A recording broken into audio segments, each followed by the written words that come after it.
नमस्ते। कभी सोचा है कि अंग्रेजी का अक्षर बी कभी बोला जाता है और कभी एकदम खामोश हो जाता है? ये एक ऐसी पहेली है जो हम में से कई लोगों को कंफ्यूज करती है।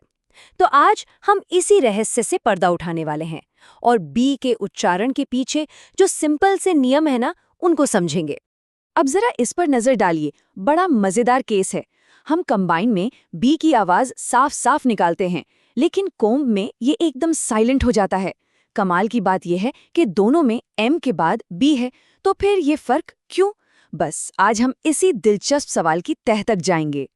तो इस पहेली को सुलझाने के लिए हमने इसे 5 आसान हिस्सों में बांट दिया है।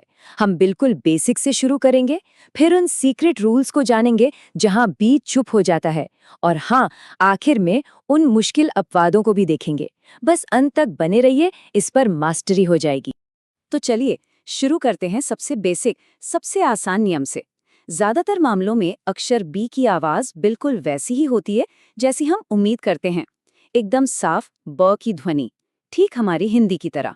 मिसाल के तौर पर इन शब्दों को सुनिए, बेबी, टेबल, रैबिट, बबल।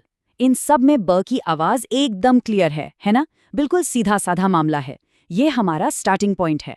अब चलिए उन दिलचस्प मामलों की तरफ बढ़ते हैं जहां नियम थोड़े बदल जाते हैं। तो अब आता है पहला असली रहस्य, आखिर ये बी साइलेंट कब हो जाता है? ये सारा खेल एम और बी के कॉम्बिनेशन का है, और आप ये जानकर हैरान होंगे कि ये कितना कॉमन है। और नियम इतना आसान है कि आप हैरान रह जाएंगे।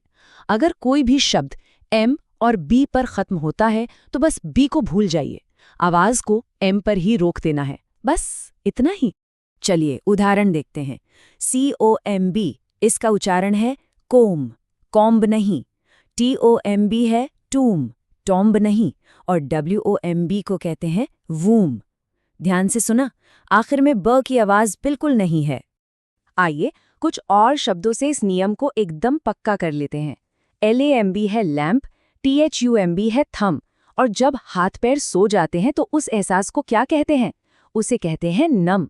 हर बार बी पूरी तरह से गायब। और पता है क्या, ये नियम सिर्फ चीजों के नाम यानी नाउन्स पर ही नहीं, बल्कि एक्शन वर्ड्स यानी वर्ब्स पर भी लागू होता है। जैसे पहाड़ पर क्लाइंब किया जाता है, क्लाइंब्ड नहीं, एक बॉम्ब फटता है और केक का एक क्रम गिर सकता है।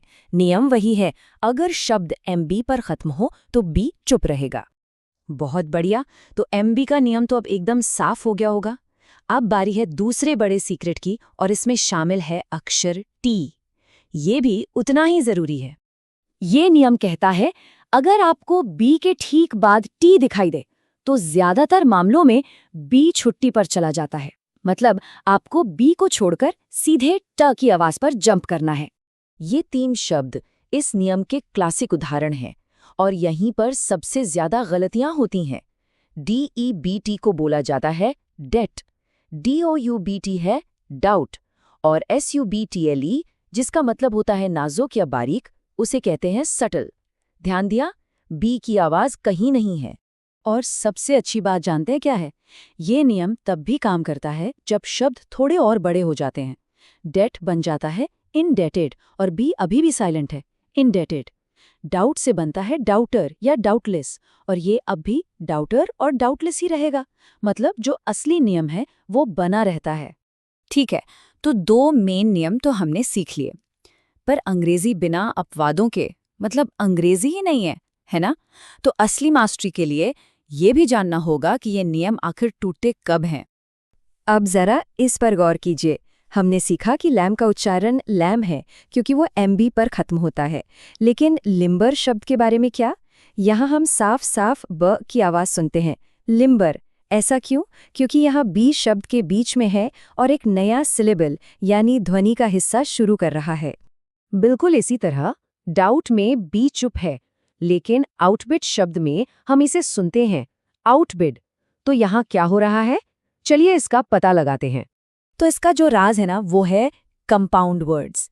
मतलब जब 2 अलग अलग शब्द जुड़कर एक नया शब्द बनाते हैं। आउटबिड असल में आउट और बिड को जोड़कर बना है। हर हिस्सा अपनी आवाज बनाए रखता है, इसीलिए बी की आवाज सुनाई देती है। यही लॉजिक टेक्स्ट बुक और लाइट बल्ब जैसे शब्दों पर भी लागू होता है। और यहाँ कुछ और आम शब्द हैं जो इन नियमों को फॉलो नहीं करते, जैसे कंबाइन, नंबर और क्रम्बल।